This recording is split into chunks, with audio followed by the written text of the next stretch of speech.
This presentation covers the unification of Italy and its nationalist movement.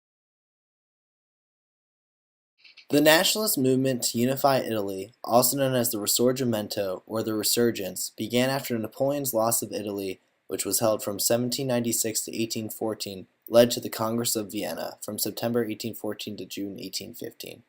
The Congress of Vienna practically returned Italy to pre-Napoleonic conditions of regionalism. The Italian peninsula was now divided into many states with different rulers, cultures, and economies. The Spanish Bourbon monarchy ruled in the south, and the Pope and the Papal States governed Rome and southern central Italy. The rest of central Italy was controlled by the duchies, who had relationships with foreign powers.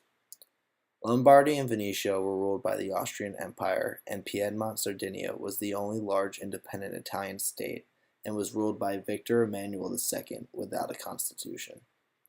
By being dominated and influenced by foreign rule, which divided Italy into many states with different rulers, cultures, economies, and conditions, the Italian people only had political loyalty to their specific regions or towns and not to their foreign rulers, as there was little attachment between the rulers and the people. Although the people did not enjoy the foreign rule, as each region varied in conditions of the lives of the people, the idea of a unified Italy was far-fetched. The Risorgimento opened the people's eyes to what could be, and opened the minds to the possibility of a unified Italy that shares a common language, customs, and government. Because of the Congress of Vienna and the regionalism that it created, the Risorgimento began to spread and eventually succeeded due to the contributions of Giuseppe Mazzini, Count Camillo di Cavour, and Giuseppe Garibaldi. The three men had different wants for the nationalist movement, but were all necessary for its success as each man paved the way for the other. Giuseppe Mazzini was known as the heart of Italian unification and was one of its original early leaders. Mazzini believed in a bottom-up republic created by the will of the people and envisioned an Italy ruled by a republican government that was free, independent, and united. In order to achieve his united Italy and rid it of Austrian rule, Mazzini joined the revolutionary movements in their early stages and became a member of the Carbonari, a secret society advocating liberal and patriotic ideas.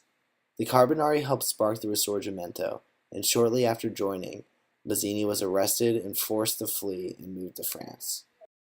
In France, in 1831, Mazzini founded a nationalist group called Young Italy. Young Italy consisted of liberal intellectuals who wanted a unified Italy with a centralized and republican government. They were based on the moral and spiritual revival of the Italian people and wanted to educate the people in their political role. They ended up attracting up to 50,000 to 60,000 members, and with Mazzini began to spread the revolutionary call to arms throughout Italy. From the 1830s to 1850s, Young Italy helped organize multiple uprisings, but with those uprisings there were many setbacks. Young Italy experienced multiple failed mutinies. In 1833, there was a failed mutiny in the army in Turin, which led to 12 executions and a suicide of Mazzini's best friend Jacopo Ruffini. In 1834, there was also a Piedmontese failed naval mutiny in an attempt to liberate Piedmont of foreign influence with an army of international volunteers. During this mutiny, Garibaldi, one of the three leaders of Italian unification, was condemned to death and forced to flee the country. In 1848, revolutions ignited nationalist sentiment throughout Italy. Lombardy, Venetia, and Milan tried to rise against Austrian rule, but yet again the Austrians crushed it. There were glimmers of hope as a Republican uprising in 1849 crushed the Pope and took Rome, but shortly after the French under the Pope's name reclaimed the land. The failures of the revolutions of 1848 and 1849 and the lack of popular support for insurrection discredited Mazzini's tactics and gave Cavour the opportunity to lead Italian unification. After 1850, Piedmont Sardinia began to lead the struggle for unification, and in doing so, Mazzini's influence declined. Count Camillo di Cavour was known as the brains of Italian unification as he was a very skilled diplomat. In 1852, Cavour became Prime Minister of Piedmont Sardinia with the initial goal to unify the northern part of Italy with Sardinia, but later to end Austrian power and unify all Italy under Victor Emmanuel II. His plan relied on politics and diplomacy, and along with helping to unify Italy, Cavour, once made Prime Minister, strengthened Sardinia's military, economy, improved agriculture, and helped build railroads. Cavour, unlike Mazzini, did not rely on the people to unify Italy. Instead, he decided to use politics to achieve unification. Cavour knew the only way to get Austria out of the north was through an alliance. In order to achieve an alliance, in 1855, Cavour supported Britain, France, and the Ottoman Empire in the Crimean War against Russia, after which he received Napoleon III's support in a future war with Austria in return for Nice and Savoy. In 1858, with Napoleon III and France's support, Cavour provokes a war with Austria by refusing to disarm Piedmont Sardinia. This war becomes known as the Franco-Austrian War of 1859. After winning the war, Piedmont Sardinia takes back Lombardy and spreads nationalist revolts throughout northern Italy, in Parma, Tuscany, and other central and northern Italian states against their foreign rulers in hope of creating a unified Italian country. The northern Italian states held elections in 1859 and 1860 and voted to join the Kingdom of Piedmont Sardinia. Although Cavour almost united all of northern Italy, Austria's keeping of Venetia caused him to resign, but he returned to office in January of 1860 to fully unite Italy. Although Cavour was successful in almost completely unifying the north, in order to fully complete the unification of Italy, he would need the assistance of Giuseppe Garibaldi in order to unite the north with the south. Garibaldi was known as the sword of the Italian unification. Unlike Cavour, who was a skilled diplomat, Garibaldi was a man of the people. He was a member of the Young Italy group and was a war hero who had fought the Austrians and the French in the revolutions of 1848 and 1849, and then in 1859 he returned to fight the Austrians again. Garibaldi, after hearing the proposed annexation of Nice, his birthplace, in Savoy to France, organized an army to protect the territories.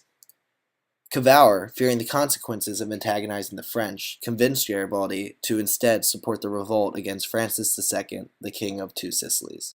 Following Cavour's orders, Garibaldi took his 1,000 followers, known as the Red Shirts, for always wearing red shirts in battle, and landed in Sicily in May and took Palermo, the capital of Sicily, by the end of the month. After taking Palermo, Garibaldi took his men and traveled in September to the mainland's capital of Naples and then conquered it. After his two victories, thousands had deserted the Royal Sicilian Army and joined his cause. Fearing that Garibaldi was becoming too powerful and might complete unification himself and rival the power of Victor Emmanuel II, or provoke intervention by the French or Austrians, Cavour had the Sardinian army attack the Papal States and defeated the Pope's forces. Then, both Cavour and Garibaldi's armies joined together to defeat the Bourbon king of the Two Sicilies.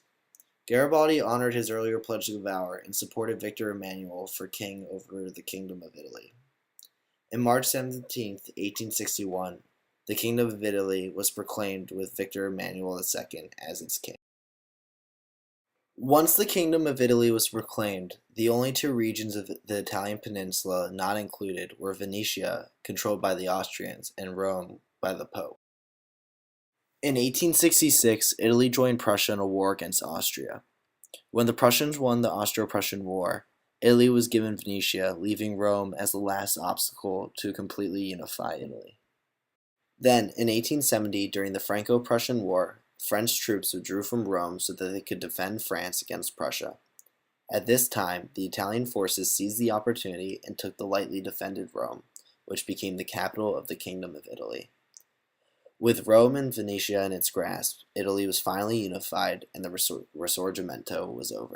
Italian unification would not have been possible without the steps that Mazzini, Cavour, and Garibaldi took.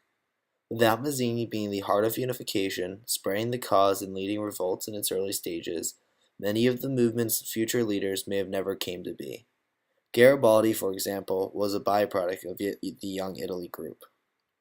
And then, Cavour, being the brains of unification, seeing and taking the opportunity to unify Italy, and using diplomacy and politics to do so, had the political power necessary to take advantage of strategic situations, without which took away the possibility of unification in Italy.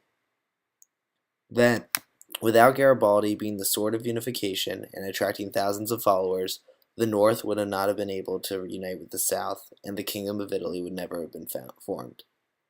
Although unification occurred under Piedmont Sardinia, without the contributions of all three men, the Risorgimento would have not have achieved such great success.